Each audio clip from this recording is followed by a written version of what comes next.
I sincere apologies to you all. నా జీవితంలో ఇంకొకసారి never ever ever repeat that.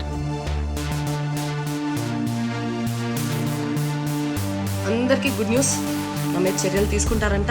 ఇంత విషయాన్ని ఇంత పెద్ద చేసి నెలలు టాబ్లెట్ లేకపోతే నా బాడీ కదలలేని సిచ్యువేషన్లో ఉన్నా. తిరుమల కోట్లాది భక్తుల విశ్వాసానికి నిలయం, ప్రతి అడుగు భక్తితో నిండే పవిత్ర క్షేత్రం. కానీ అదే తిరుమల ఇప్పుడు మరోసారి సోషల్ మీడియా వివాదంలో చిక్కుకుంది. ఆలయం ఎదుట రీల్ షూటింగ్, ఘాట్ రోడ్పై వీడియోలు, పుష్కరణి దగ్గర సోషల్ మీడియా కంటెంట్. ఇవి చేసిన వారెవరు? ప్రముఖ YouTuber Geethu royal and team. TTD నిబంధనలు ఉన్న వీడియోలు ఎలా తీశారు? టీటీడీ ఎందుకు సీరియస్ అయింది? క్షమాపణలు చెప్పిన తర్వాత కూడా ఎందుకు చర్చ ఆగడం లేదు? ఈ మొత్తం వివాదం వెనుక పూర్తి కథ ఇప్పుడు చూద్దాం.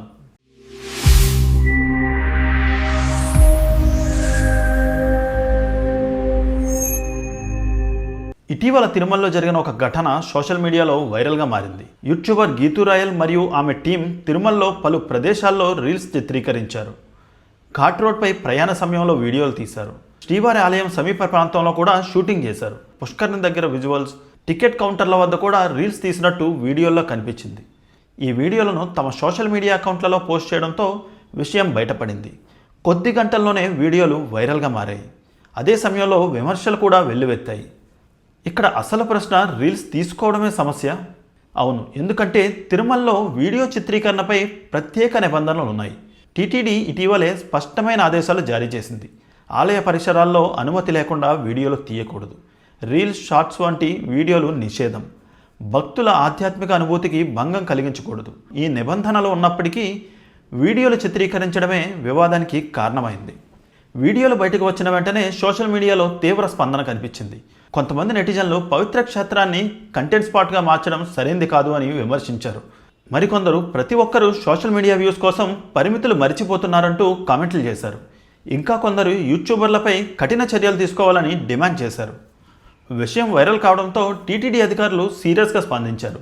తిరుమలలో నిబంధనలు ఉల్లంఘిస్తే చర్యలు తప్పవని ఇప్పటికే పలుమార్లు హెచ్చరించామని అధికారులు గుర్తు చేశారు. తిరుమల ఒక టూరిస్ట్ స్పాట్ కాదు, ఇది ఆధ్యాత్మిక కేంద్రం అని స్పష్టం చేశారు. భక్తుల రద్దీ ఎక్కువగా ఉండే ప్రాంతాల్లో రీల్ షూటింగ్ చేయడం భద్రతా సమస్యలకు కూడా కారణమవుతుందని అధికారులు పేర్కొన్నారు. వివాదం పెరిగిన తర్వాత గీతూ రాయల్ కీలక నిర్ణయం తీసుకున్నారు. తన సోషల్ మీడియా అకౌంట్ నుంచి వీడియోలను డిలీట్ చేశారు. అదే సమయంలో ఇన్స్టాగ్రామ్లో మరో వీడియో విడుదల చేసి క్షమాపణలు తెలిపారు. ఎవరిని బాధ పెట్టాలన్న ఉద్దేశం లేదు, తెలియక జరిగిన తప్పు అంటూ ఆమె వివరణ ఇచ్చినట్లు తెలుస్తోంది. ఈ క్షమాపణ వీడియో కూడా వైరల్ అయింది. మనుషులు నాకు తప్పు చేస్తారు, తప్పులు అనేవి మనుషులే చేస్తారు. తప్పు చేశాను అని ఒప్పుకోవడం గొప్ప కాదు, దాన్ని రియలైజ్ అవ్వడం గొప్ప. దాన్ని మళ్ళీ రిపీట్ చేయకపోవడం అంతకంటే గొప్ప. నేను కూడా ఒక తప్పు చేస్తున్నాను. 2024లో విజయవాడలో రోడ్లో పోతా ఉంటే కొన్ని వేల మంది భవానీలు రోడ్ బ్లాక్ చేస్తున్నారు. అప్పుడు వీళ్ళకి పని పాట లేదా అనేసి అన్నా. కార్లో ఉండే వాళ్ళందరూ చెప్పారు చాలా పవర్ఫుల్, అట్లా అనకూడదు అని. అప్పట్లో నాకు అంత దైవభక్తి లేదు, ఒక్కలే అనుకున్నా. కట్ చేస్తే ఎక్కువ టైం కూడా పట్టలే, 4 రోజుల్లో నా జీవితం తల్ల కిందులైపోయింది. దుర్గమ్మ ఆమె పవర్ చూపించింది. నన్నంటావా, నా భక్తులనంటావా, అనుభవించు అనేసి. 6 నెలలు టాబ్లెట్ లేకపోతే నా బాడీ కదలలేని సిచ్యువేషన్లో ఉన్నా. అప్పుడు రియలైజ్ అయ్యా, దేవుడు ఎంత పవర్ఫుల్లో, ఎక్కువ తక్కువ చేస్తే తలకిందులు చేసేస్తాడు అని.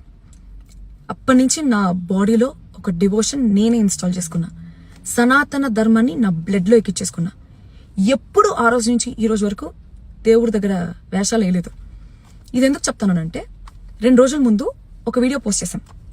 తిరుమలకి వెళ్ళేటప్పుడు మా ఫ్రెండ్ ఒకరికి దర్శనం టికెట్ కన్ఫర్మ్ కాకపోతే వెయిట్ చేయాల్సి వస్తుంది అంటే, అప్పటికి మేము సెక్యూరిటీ చెక్ ఇన్ దాటేస్తామనేసి లెఫ్ట్లో ఆపి, ఎట్లో మన వెంకటేశ్వర స్వామి నుదుటి రాతలు మారుస్తాడు, కోరికలన్నీ తీరుస్తాడు అని ఒక పాయింట్లో, దాని మీద ఆల్రెడీ ఒక సాంగ్ ఉంది కదా, గోవింద గోవింద సాంగ్ అని చెప్పి, మా కోరికలని ఆ సాంగ్ రూపంలో మేము ఒక రీల్ చేసామన్నమాట.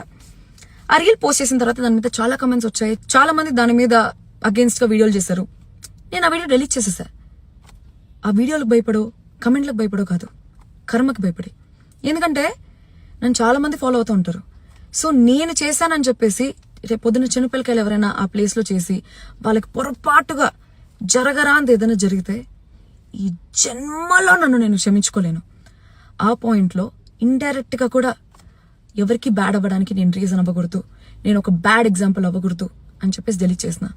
అంతేగాని రీల్ చేసినంత మాత్రాన దేవుడి మీద భక్తి లేదు, నిష్ట లేదు అని అస్సలు కాదు. చాలా చాలా చాలా ఎక్కువ నమ్ముతాను నేను దేవుణ్ణి. దేవుడు అనుకుంటే భస్మం చేసేస్తాడు లైఫ్ని. సో దానివల్ల ఎవరైనా బాధపడున్నా, తప్పుగా ఫీల్ అయినా, I sincere apologies to you all. నా జీవితంలో ఇంకొకసారి I never ever ever repeat that ever in life again. I'm so sorry. ఓం నమ శివాయ, ఓం నమో వెంకటేశాయ, హరోం హర. ఈ ఘటనతో మరో పెద్ద చర్చ ప్రారంభమైంది. సోషల్ మీడియా ప్రభావం పెరిగిన తర్వాత ప్రతి ప్రదేశం కంటెంట్ క్రియేషన్స్కు స్పాట్గా మారిపోతుంది. టూరిస్ట్ ప్రాంతాల్లో ఇది సాధారణమే అయినా పుణ్యక్షేత్రాల్లో ఇదే విధానం కొనసాగాలా అనే ప్రశ్న ఇప్పుడు ముందుకొచ్చింది. కొంతమంది భక్తులు ఆధ్యాత్మిక వాతావరణం దెబ్బతింటోంది అని అంటున్నారు. మరికొందరు స్పష్టమైన అవగాహన లేకపోవడం వల్లే ఇలాంటి ఘటనలు జరుగుతున్నాయని అంటున్నారు. ప్రస్తుతం సోషల్ మీడియా ప్రపంచంలో వైరల్ కావడం చాలామందికి లక్ష్యంగా మారింది.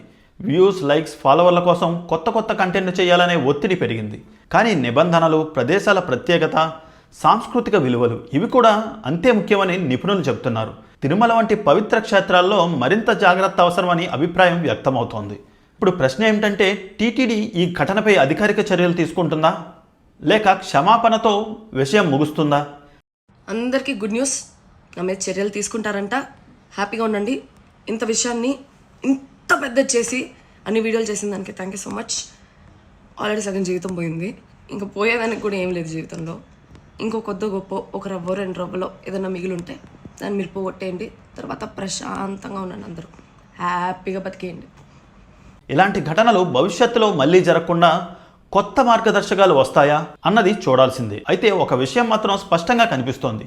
తిరుమలలో సోషల్ మీడియా కంటెంట్పై ఇక మరింత కఠిన నిబంధనలు అమలయ్యే అవకాశం ఉంది. మొత్తానికి ఒక రీల్, ఒక వీడియో కానీ భారీ చర్చకు కారణమైంది. సోషల్ మీడియా ఫ్రీడమ్ ఎంత అవసరమో పవిత్ర ప్రదేశాల గౌరవం కూడా అంతే ముఖ్యమన్న ప్రశ్న ఇప్పుడు ప్రతి ఒక్కరిని ఆలోచింపజేస్తోంది. మీ అభిప్రాయం ఏంటి? పుణ్యక్షేత్రాల్లో రీల్స్ పూర్తిగా నిషేధించాలా, లేక నియంత్రణ సరిపోతుందా? కామెంట్స్లో తప్పకుండా చెప్పండి. ఇలాంటి వైరల్ న్యూస్ విశ్లేషణల కోసం మా తెలుగు డెస్క్ ఛానల్ను సబ్స్క్రైబ్ చేయండి. ఈ వీడియో నచ్చితే లైక్ చేయండి. Thank you.